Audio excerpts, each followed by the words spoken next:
Les drones, nouvel allié pour surveiller l'évolution des forêts. Pour les propriétaires isérois en majorité privée, il est plus simple de faire appel à des conseillers rattachés à la Chambre d'agriculture pour examiner les parcelles et contrôler leur état.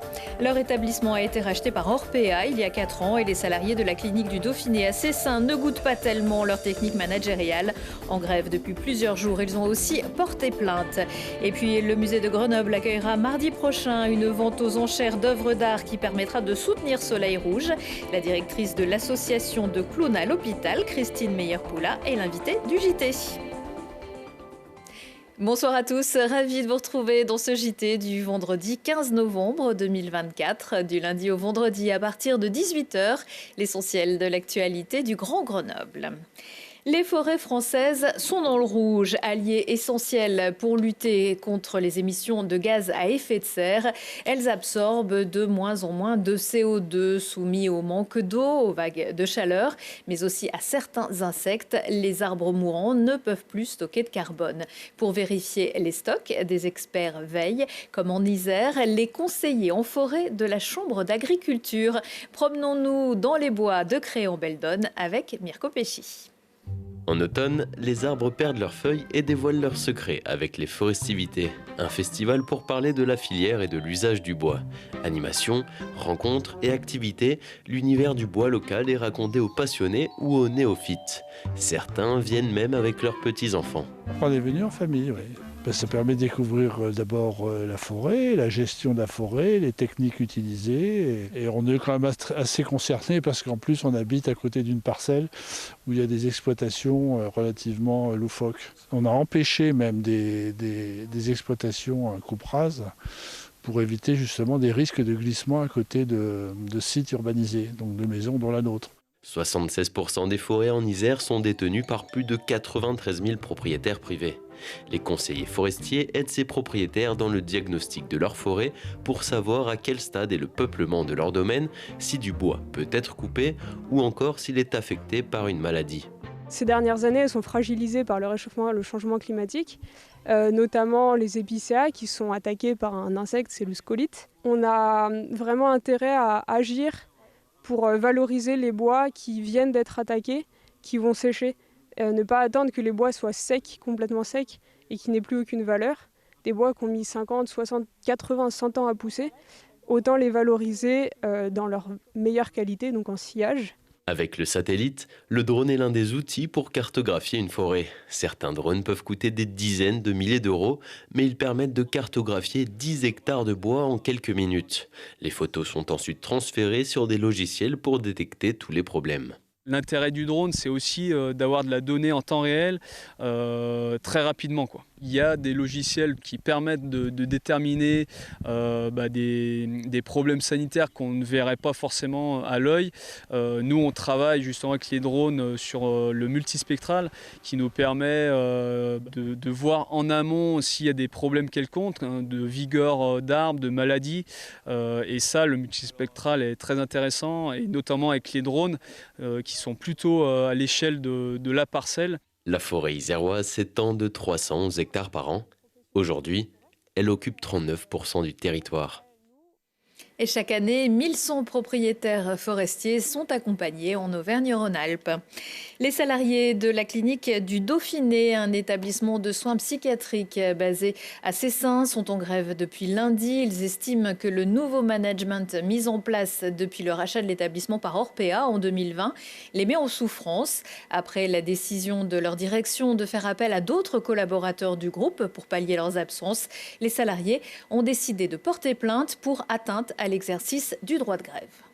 Les gens, j'allais dire, s'amusent, parce qu'il n'y a pas d'autre terme, à prendre des collaborateurs d'autres sociétés pour venir les faire travailler et faire à ce que justement ceux qui se sont le soir sur les piquets de grève, qui ont froid, qui le font dans des conditions qui sont très compliquées sur le plan notamment des conditions actuelles, et puissent finalement, j'allais dire, prêcher dans le vide. Parce que pendant ce temps-là, la clinique fonctionne normalement, parce que ces collaborateurs arrivent la nuit, cachés ou pas cachés, et puis qui viennent prendre le poste de ces salariés.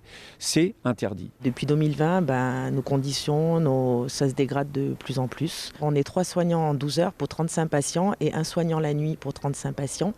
Et aujourd'hui, ils parlent de changer nos trames de planning. Ils ne nous garantissent pas qu'on va rester en 12 heures et surtout, ils ne nous garantissent pas le ratio patients-soignants qu'on a actuellement. On est en psychiatrie, on est là aussi pour représenter ce que c'est les relations humaines et la communication et on en est très loin malheureusement. Orpea maintenant c'est devenu Emeis, donc le nom a changé mais pas les pratiques. Donc c'est une entreprise qui a été accusée de maltraitance notamment dans les EHPAD. Donc ils ont changé de nom, ils essayent de se racheter une image, mais malheureusement dans le management des équipes et même au niveau des patients, on est très loin de la bientraitance qu'ils affichent en fait. Les protections pour les personnes âgées ou les gants toilettes ont été changées par d'autres marques moins chères, mais qui sont de très mauvaise qualité en fait. On a énormément de patients qui nous écrivent des courriers, qui viennent nous voir sur le piquet de grève en disant qu'ils nous soutiennent et qu'ils essayent de parler à la direction, en disant que c'est important pour eux qu'on reprenne nos fonctions parce qu'ils ont l'habitude avec nous et qu'ils comprennent, ils voient bien qu'on ne reste pas à rien faire et que, si vous voulez, ce dont pourquoi on se bat aujourd'hui, c'est-à-dire garder cet effectif,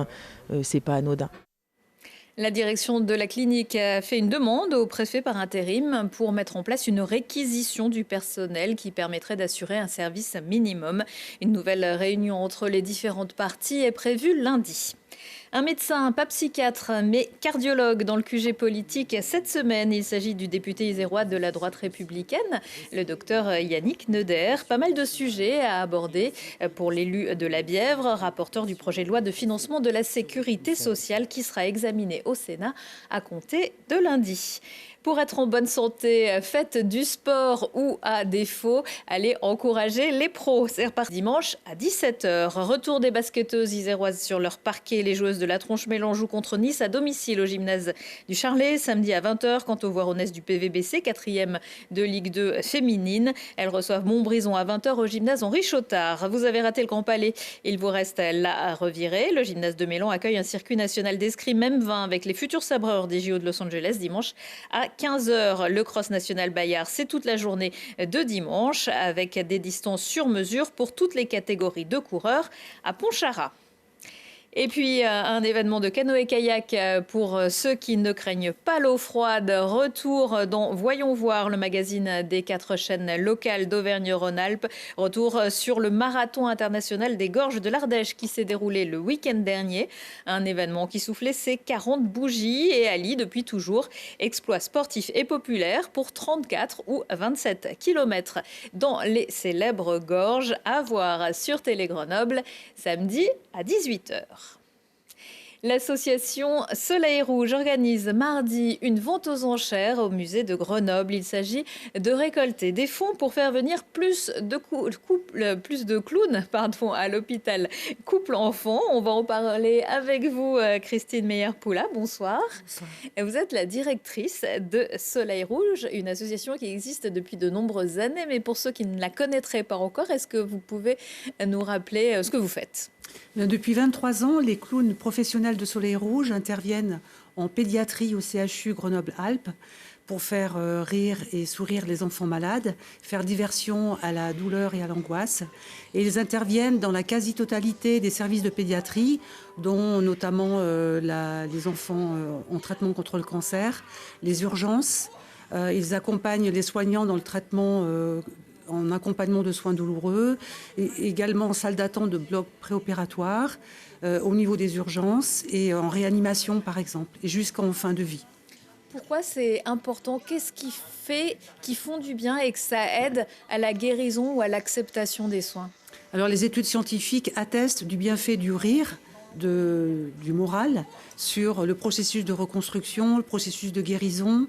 Et par exemple, un enfant qui est endormi, détendu avant de passer au bloc opératoire, quand il se réveille, les soignants constatent qu'ils sont moins douloureux au réveil et que cette détente peut contribuer à faciliter le protocole de soins, protocole médicamenteux, et les impacts sur le processus de guérison peuvent être significatifs pour nombre d'entre eux. Alors ce sont évidemment des situations de stress aussi pour les personnes qui accompagnent ces enfants, que ce soit les parents ou les soignants, et là aussi ça leur fait du bien.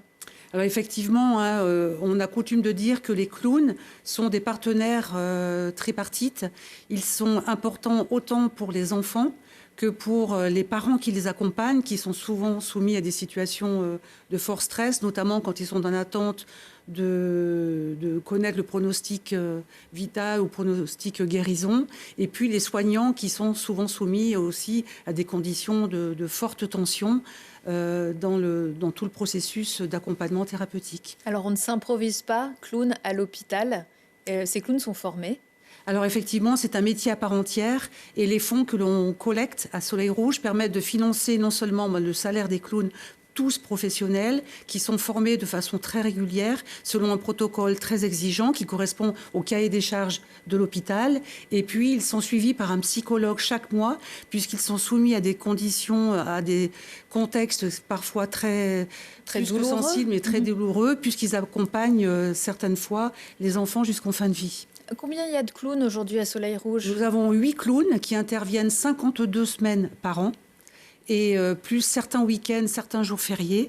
Et pour répondre aux besoins de l'hôpital, aux besoins des soignants, des 9300 enfants qui fréquentent l'hôpital chaque année, et bien en fait, on a pour objectif d'augmenter d'au moins un tiers le volume des interventions des clowns en 2025.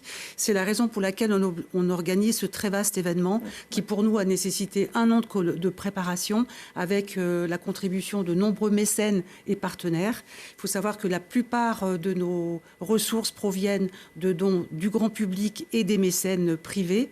Et parmi ces mécènes financiers, il y a aussi des mécènes de compétences qui sont investis depuis près d'un an dans la préparation de cet événement artistique et solidaire qui a lieu au musée de Grenoble. Voilà, donc cette fameuse soirée qui aura lieu mardi au musée de Grenoble. Une soixantaine d'œuvres seront mises en vente. On peut d'ailleurs aller les admirer en ce moment au musée. C'est gratuit. Voilà, l'exposition gratuite est ouverte à tous jusqu'à lundi soir, du matin jusqu'au soir, au musée de Grenoble. Et même si on n'est pas forcément un amateur aguerri en art contemporain, on peut admirer les œuvres d'artistes tels que Annette Messager, Anita Molinero, Vincent Gontier, Berthélémy Tougault, Philippe Cognier et bien d'autres. Et les catalogues sont disponibles. Le catalogue, le voici. Donc on peut le trouver au musée de Grenoble, voilà, avec toutes les œuvres qui seront donc mises en vente. Alors c'est une soirée avec un prix d'entrée et après il y a le prix des tableaux aussi, enfin des œuvres. Voilà. Donc en fait les enchères se font aussi bien en ligne que le soir du 19 novembre sur place. La soirée sera festive. Le droit d'entrée de 60 €. 100% des recettes sont reversées intégralement à Soleil Rouge. Et dans le coût d'entrée de la soirée, on a un moment festif avec un cocktail dînatoire musical. Et on a la possibilité d'échanger avec nos clowns pendant le cocktail. Et il y a une surprise joyeuse qui est prévue. Voilà, c'est un vrai temps convivial, voilà. et de partage. Et puis voilà, et c'est vraiment pour la bonne cause. Merci beaucoup Christiane Meyer-Poula. Et on rappelle donc la grande soirée de vente aux enchères caritatives au profit de Soleil Rouge, mardi à 19 h au musée de Grenoble. Et puis on peut aussi faire un don sur soleilrougeclown.fr. Merci. Aujourd'hui, dans Si on parlait, on vous propose une bouffée de chaleur et de couleurs avec l'univers glamour et sucré de l'effeuillage burlesque avec la reine du genre entre Paris et Grenoble, Mademoiselle Loison. On peut tournoyer sur un cerceau acrobatique à 59 ans malgré une dyspraxie. C'est Isabelle Hanné qui vient défier les lois du temps et de la gravité. Elle vous expliquera tout ça aux côtés de Lucille Dailly. Et puis un nom prédestiné, Sabine Mercier, son tour de bobine, de patron et de machine à coudre pour donner un second souffle au cuir avec des créations 100% récup étonnantes. Les rencontres ciné-montagne sont terminées. Place aux prolongations à partir de ce dimanche soir sur Télé Grenoble.